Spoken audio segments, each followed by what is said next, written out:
ja nüüd on vaja järgmine mees sisse juhatada. Järgmine mees on mul pinginaaber, pikaajaline pinginaaber, Tauno Otto. Pinginaaber oli ta siis, kui me olime mõlemad dekaanid. Tema oli mehaanikateaduskonna dekaan ja mina olin ehitusteaduskonna dekaan. Ning täna on ta sattunud siia ehitajate kampa, tavaliselt ta ehitajatega läbi ei käi ilmselt, aga Tauno, tule nüüd siia ja räägi, mis tõi sind siia seltskonda, siia väga soliidsesse seltskonda.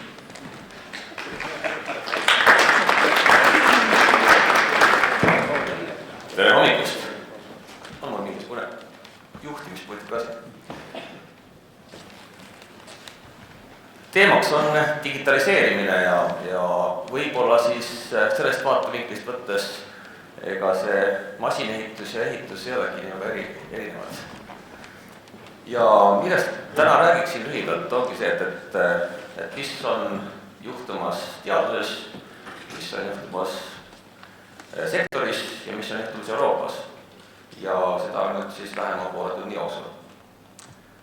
Ja tööstus 4.0 osad on öelnud, et sellest käib poliitiline agenda, aga võib-olla mõnel on veel ka kodus raamaturiigulis sellised raamatud, et leidsin, et need ilmestaksid väga hästi seda varasemat tööstusrevolutsioonide käsitlust, et auramasin tõi esimese, elektrimootor tõi teise ja siis tulid juba arvutid mängu ja nüüd me oleme kusagil siin 4. tööstusrevolutsiooni alguses või keskel või lõpus.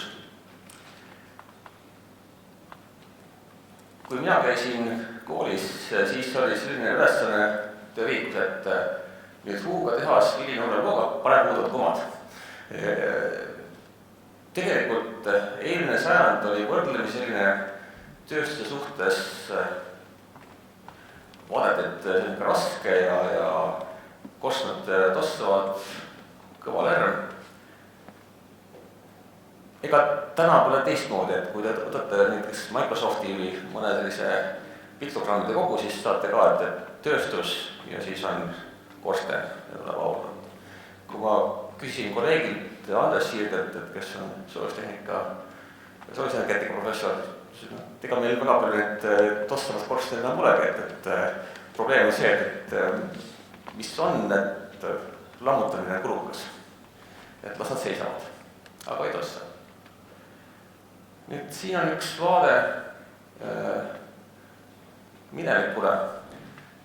See animatsioon sai tehtud mehaanikateaduskonna üheks väikseks tähtpäevaks ja siis kajastab sellist aega, kui oli veel suur tööstus Narvas.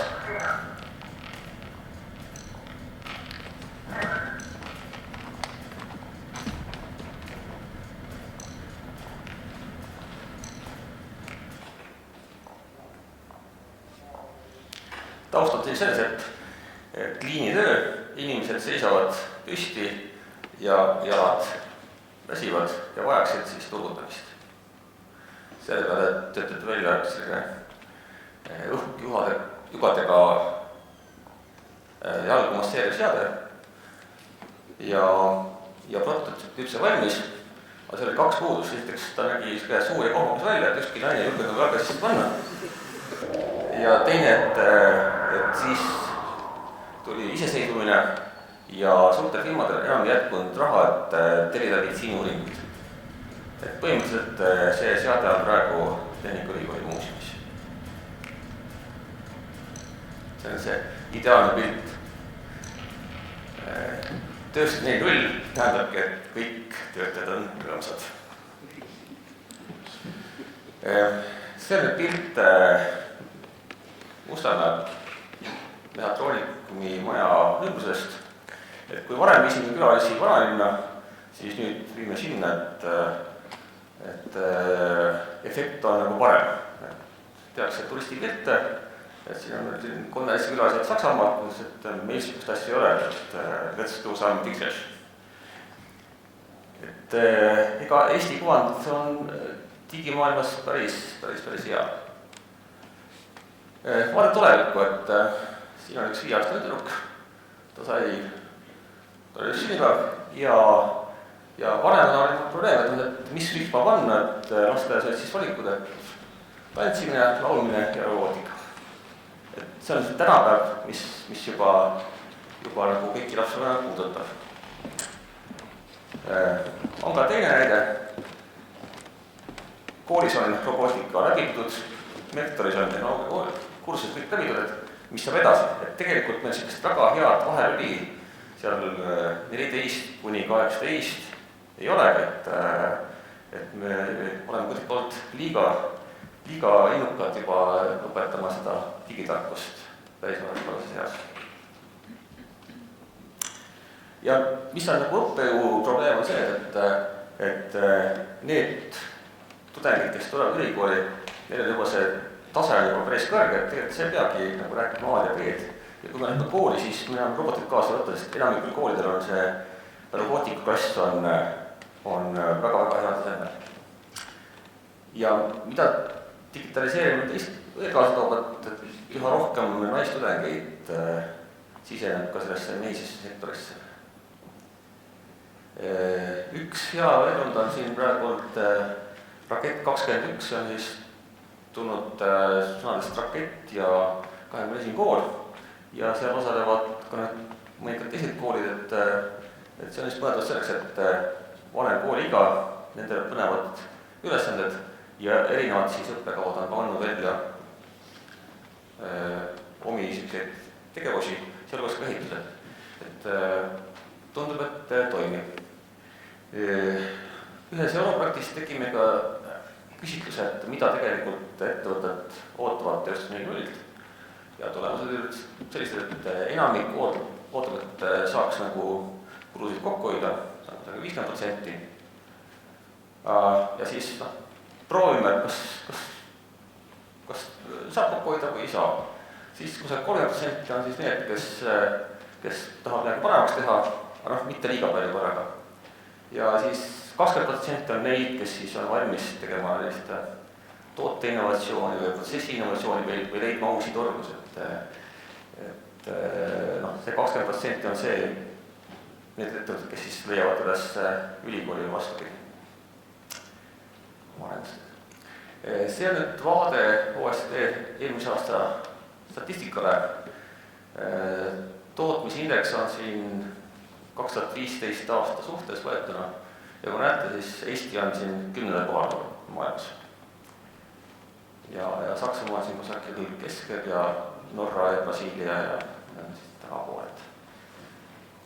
Tegelikult meil tootmine kasvab päris mahukalt. Ja selles tabelis ei olnud Hiinat ja seal on üks põhjus, et OECD ei tunnusta Hiina rahvavabariigi statistilisi meetodeid. Aga on üks teine siis allikas, kus need andmed on olemas ja kui vaadata profiile, siis tegelikult Hiina ja Eesti profiilid on päris sarnased. Seal on paar väikest erinevust. Esiteks, et Eestis on oskuseid nagu rohkem ja IT kasutamist on ka rohkem. Ja Hiinas on lihtsalt see turg on suurem, aga muudes osades see profiil on päris sarnane. Ja kui võtta, et Hiina on kiiresti arenev riik, siis ma usun, et me oleme päris heas seisus ja tegelikult ka Hiina firmade huvi, kes on siin ostnud üles mõningaid firmasid, ongi, et saada siit kompetentsi juurde ja inseneri ja IT-tarkust. Eelmine aasta algatati Euroopa Liidus selline kogum nagu, et strateegiliste väärtusahelate põhine lähenemine. See olid siis 28 liikmesriiki, alguses pidi olema siis ülejäänud eksperdid. Kui see suits sajus, siis tuli välja, et on 28 liikmesriiki, siis on 20 lobiorganisatsiooni ja siis on 2 eksperti. Et mina olen üks nendest ekspertidest. Ja tulemusena siis pakuti välja, et need tulevikusektorid, mida Euroopa Liit hakkab suurprojektidena toetama, siis tark tervis, madala süsinikuemissiooniga tööstus, vesinikutehnoloogiad, tööstuslik asjade internet, küberkaitserakendused ja nii-öelda siis viimasel siis on isejuhtivad sõidukid. Eesti pakkus siin välja ka isejuhtivaid laevasid, aga selle kohta siis tuli tagasi, et enamik riikidel meil ei ole merepiir, meil pole huvi. See on see Euroopa Liit, igaüks vaatab oma otsast. Ja kui siin vaatame sellist suurt pilt, et tegelikult tootmine ja ehitus on sellel samal joonel, et kust tulevad andmed ja andmete teema ongi hästi oluline, kui me oleme traditsioonilises näiteks mehaanikas öelnud, et diferentsiaalkõrvaldid aitavad lahendada kõik probleeme, siis täna aitavad tegelikult praktikas suurandmed ja see andmete kogumine samamoodi. Et vahel isegi palju paremini. EAS on loonud ühe sellise meetme, kus siis on terve hulk punkte, mida toetatakse. Kahjuks tuli nüüd info, et see meede on rahapuudusel suletus, aga siin on kirjas ka, et mida siis peeti oluliseks digitehnoloogide toetamisel. Päris hea nimekiri tegelikult, et ma usun, et kui selline meede jälle avatakse, et siis tasub sellest osa võtta. Olin seal seotud eksperdina ja ma tõin ka tähele, et tegelikult ettevõtete hulgas oli mitmesuguseid lähenemisi ja kõige rohkem torkas silma see, et see lähenemine on hästi lihtne, et ostame roboti ja asendame inimese robotiga ja läheb paremaks. Aga ütleme, et teaduslikult on tõestatud, et tegelikult tuleb kogu tootmisprotsess üle vaadata ja siis leida, et kas see robot aitab asendada üht inimest või siis viite ja kuidas siis tootmist ümber kujundada. Teiseks, mis torkas silma on ka see, et tihtilugu ei olnud nagu väga toodud veel mõõdikud, et kuidas mõõta, kui sa midagi digitaliseerid tootmises, kus sa tead, et läheb paremaks. Kolmas, mida oli tähele, on see, et toodi argumendiks, et siis on kõik paberivaba. Praktikas tegelikult, kui sa teed paberivabaks, kusagil peavad andmed jõudma süsteemi ja selleks on ikkagi tarvis ka seadmeid varustada andmelugeritega. Mis täna oli uudis, et eeldatakse, et tulevikus välistööjõu miinimumpalk peaks olema siis 1,5 Eesti keskmist 2100 eurot, et tegelikult tööstus 4.0 ei vaja nagu, et tööjõud oleks üldse omas riigis, et kui meil on piisavalt automatiseeritud tööjõud, automatiseeritud tootmiskeskkond, siis juba praegu on võimalik seda tööjõudu kasutada virtuaalselt ja kaugelt. Tähendab seda, et meil on üha rohkem võib-olla inimeste tasemel masinaid, aga selle tootmise juhtimine ja inseneeria ja programmeerimise pool, seda saab teha ka mitte koha pealt, vaid teisest linnast või teisest riigist. Ja mis on samuti olnud nagu meie positiivne kogemus, et digivahendid võimaldavad õppida palju kiiremini. Siin aasta alguses tegime ühe õppevahendi geoloogidele, et kuidas sa õpetad disaineritele, et mismoodi kaevandada niimoodi, et saab paned dünamiidi või lahutusaine, et siis kuidas see käib, et see on ohtlik ja siis läbi virtuaalreaalsuse pillide sai seda nagu päris hästi edasi anda.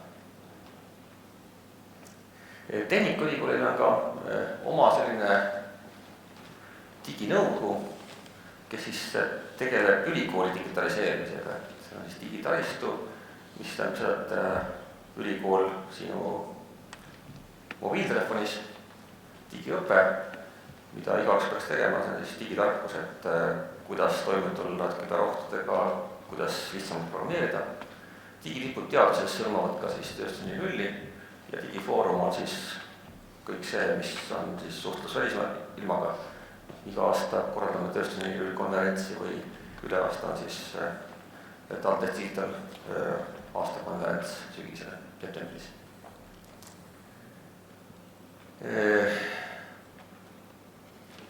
tööstus 4.0 teaduses on saanud tunnustust nii palju, et ta jõudis teaduse teekaardile, oleme saanud teatud rahastuse selle peale ja tegime ka strateegia aastaks 2025. Siin on näha siis 6 sellist mummu ja praeguses versioonis ma ei näe ka, et midagi peaksin veel muutma. Partneritest nii palju, et teekaardis on nüüd projektis juurde tulnud ka Tartu Ülikool ja võib-olla siis natuke ka sellest taustast, et mis on nagu teemad, millega rohkem tegeleme. Üks, millega Tehnikaülikoolis on tuntust, on ise auto. Sellele on eelnenud ka väike analüüs, et mis maailmas toimub, et nagu näete, neid alternatiive maailmas on väga mitmeid. Ja praegu meil laborites on neid kohapeal sõitmiseks päris mitu tükki ja uued on veel arendamisel. Siin on siis esimene katsesõit Soome ekspeaministriga. Ja mis on tulnud nagu välja, on see, et seda platvormi, mis avalikkusele läheb korda võib-olla see huvitava mainekujundusprojektina, et väike buss, mis viib siin ühest muudest teise, et seda saab ka muuta kasulikuks tootmises. Ja selle vastu on tundnud huvi erinevad logistikafirmad, aga ka näiteks supermarketid. Et kõik see, kus on sellist transportivat tööjõudu, ta on võimalik võrdlemisi nagu lihtsalt tegelikult asendada isejuhtivate robotitega.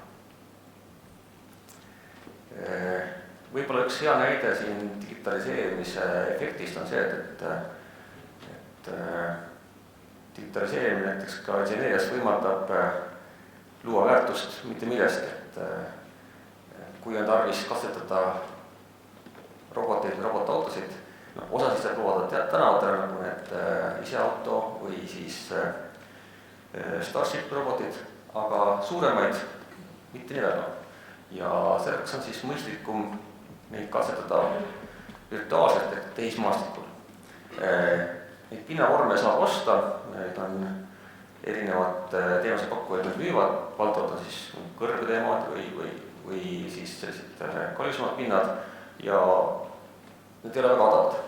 Et meil on siin praegu üks lahendus välja töötatud, kus siis isejuhtiv auto ja droon kaaristavad siis pinda ja sellest luuakse siis selline virtuaalne mudel, mida saab kasutada siis isejuhtivate autode või robotite või robotplatvormide testimiseks. Ja ütleme nii, et virtuaalne testimine on märksa odavam kui nende siis reaalelus katsetamine.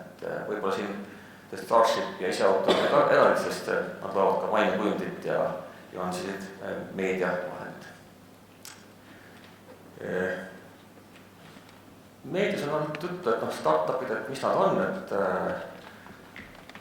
eile oli just üritus, et Kristjan Marust on meil endine tudengivormeli juht ja siis on näinud kõiki neid elektrijalgrattaid ja rollereid ohjava juhtsüsteemi inseneri poole.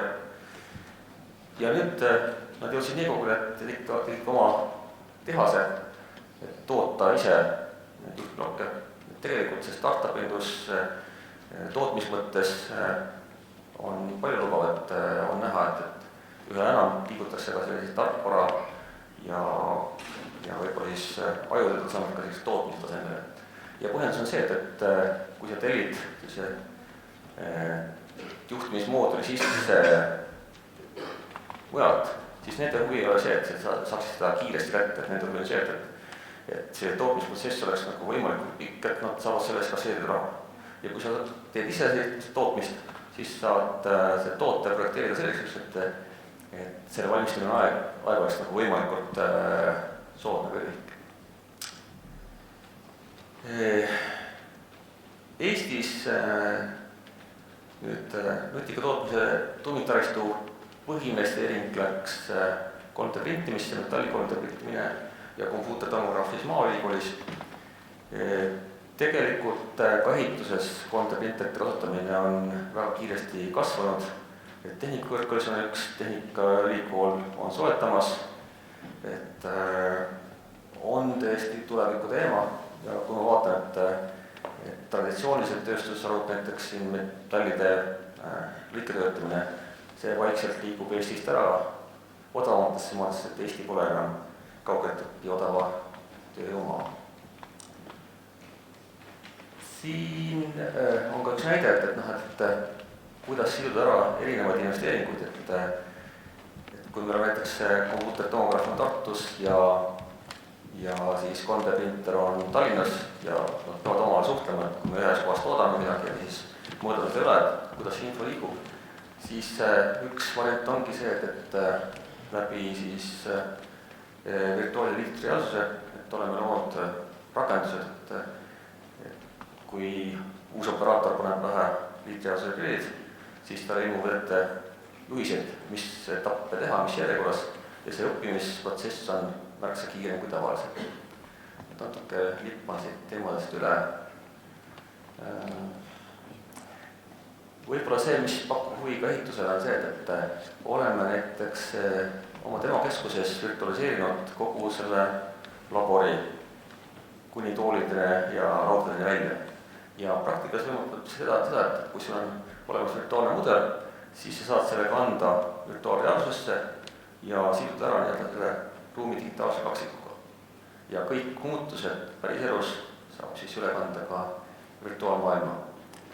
Efekt tootmises on selline, et kui tootmine käib ja sul on digitaalne tehas olemas, siis pannes enda ümber virtuaalreaalsuse grillid ja käelised töövahendid, siis saad juhtida seda virtuaalset kihti, samal ajal see päris tootmine jääb alles, et kui muudatused tootmisel on tehtud, et siis saab selle virtuaalse valmis rakenduse kandule päris tootmisesse ja jääb ära selline vahepealne programmeerimisperiood, et tootmises muudatuse tegemine muutub hästi lihtsaks. Et selle rakenduse vastu tundis huvi ka Ameerika Ühendriikide standardamise tehnoloogia instituut, et septembris oli meie vastne doktor seal siis selle rakendusega külas. Nad saadavad meile oma teadure, et ameeriklaste huvi on see, et kõik uued lahendused luua selle kohta standard ja panna see paika nii-öelda USA huvide järgi. Ja siin on siis teine näide, mis on siis 3D printeri kasutajale nähtav liitreaalsus rakendused. Et läbi nende prillide siis tulevad tal ette suunised ja ütleme, et metalli 3D printimine on ka suhteliselt ohtlik tegevus, et kui see pulbermaterjal puutub kokku õhuga teatud tingimustel, siis võib tekkida plahvatus. Ja siin ka paar slaidi selle kohta, et oleme tegevad ka siis tööstus 4.0 suunal hariduses. On üks projekt, mis analüüsib siis tööstuse vajadusi ja tuleme välja nii-öelda uue koolitajate programmiga ja teine programm on siis seotud sellega, et tuua tööstuses kasutatavad rakendused tudengite, et siis pikema ajaga projektid, et 2021 augustis lõpevad ära.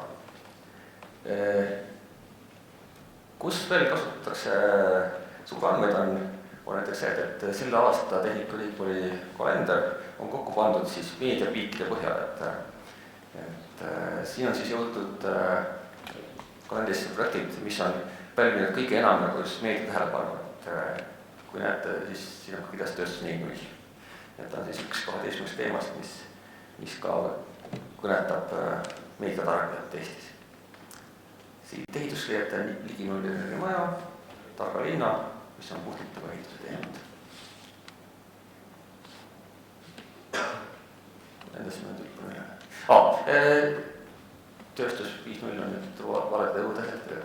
Aga põhimõtteliselt on juttu tehtud ka, et varsti tuleb tööstus 5.0 ja kui tööstus 4.0 keskus on masin, et masin suhtlus, siis tööstus 5.0 keskus on inimene, et inimese suhtlus masinaga, inimese heaolu ja see, et ta oleks võimeline tööd tegema ega siis kaoks nii-öelda siis tema seisukohta ei halveneks, et meil on selles osas üks projekt Ida-Tallinna Keskhaigla, kus siis uurime, kuidas saab inimest aidata läbi virtuaalreaalsuse rakenduste. Ja ma usun, et see on selline hea tee tulevikuks, et me ei kaota mitte maailma masinatele, vaid inimesed muutuvad üha olulisemaks. Ja siin on üks väike arendusprojekt, et ta veel ei ole valmis, aga see on see, mis hakkab tulevikus liikuma Selveris, kes on kulinaaria tarbijad.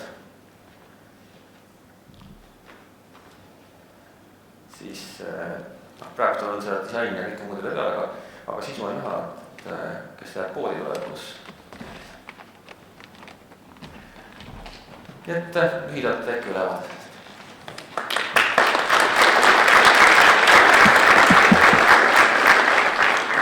Nii, Tauno, olen nüüd valmis, rahvas hakkab sinu käest midagi küsima, mida sa isekaks tahad teha, laevad, autod, mis veel võib olla ise meie ümber? Valgusfoorid. No valgusfoorid, aga ta nii ise töötavad. Uus rakendus on see, et kui tahad kiiresti, siis mõjutada. Näiteks on kiire, siis väike äpp, pangakontult laekub väike summa Liiklusametile ja saadki nagu kiiremini punktist A-punkti B. Nii, aga ma ootan ka auditooriumi poolt ikkagi lolle küsimusi. Muuseas, see valgusfoori esi on tõsi, et see on praegu rahvustöö. Nii, kes tahab midagi küsida?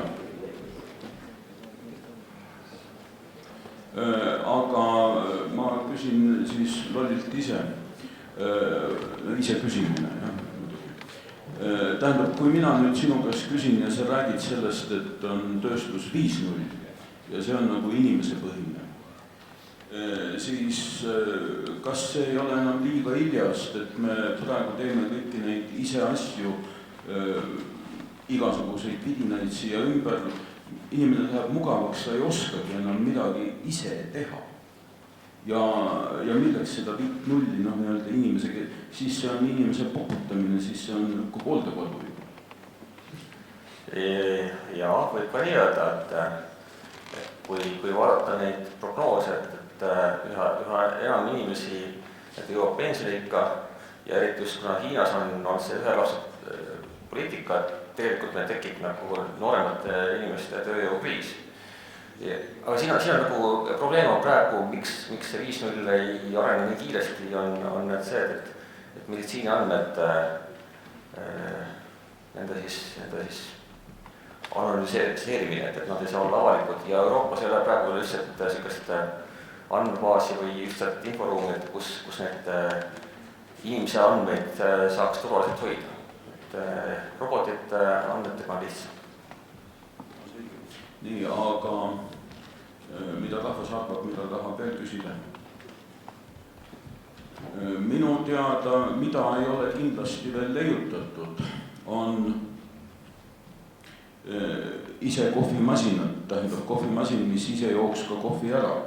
Seega koridoris on nüüd ootamas kohvi ja teie abi on sinna vaja, et seda kohvi juua, et seda teed juua. Ilmselt on ka olemas üks pirukas, meil ei ole ise söövaid pirukamasinaid, nii et me oleme küll 5 minutit taga, aga ikkagi alla 15 minuti keegi kohvi juua ei jõua.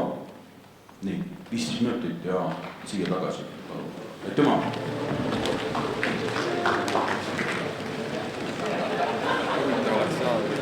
Oli see kongressile korral valitud.